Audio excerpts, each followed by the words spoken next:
I'm a curator of exhibitions in art and science, and I want to share with you the first thought that came to mind when Vittorio asked me to comment about the question Perché la scienza oggi? Science is too important to be left to scientists, and art too important to be left just to artists. Science is reductive, the arts are not. However, science and the arts have much in common.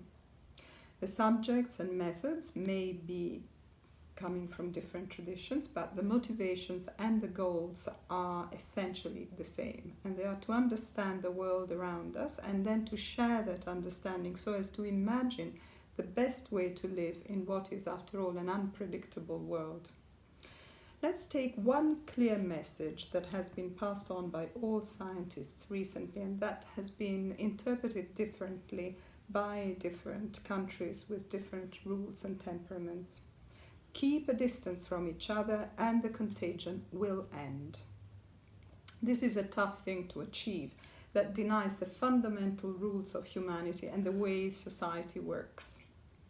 Yet it is necessary, say the scientists, and the politicians inform us that we must make major changes to our behavior.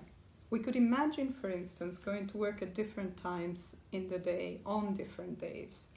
Perhaps some avoiding the rush hour, taking the train early in the morning accompanied by Bach's music. Some would go at lunchtime to the sound of Beethoven, and others in the evening to a sonata by Chopin.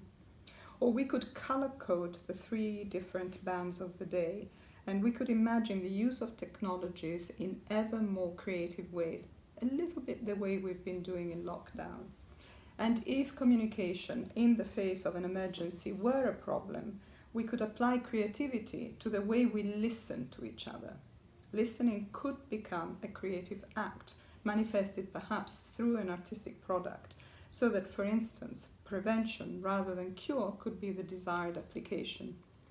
Let's be rigorous, yes, but also inventive in the face of necessity. The theoretical physicist David Bohm looked at how to solve the communication crisis in society. He recommended a freely flowing dialogue where participants attempt to reach a common understanding, experiencing everyone's point of view fully, equally, and without judgment. Could we do that? If art now could go hand in hand with science, changes that were both valid scientifically and effective from a human point of view could become normality.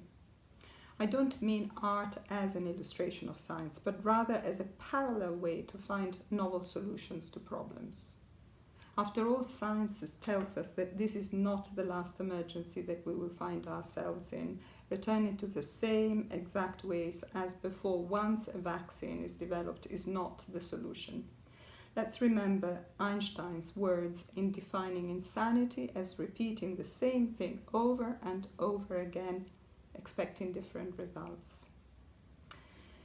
In conclusion, I would like to recommend developing further the faculty of imagination, meaning the ability to make changes outside the prescribed rules. Scientists need time.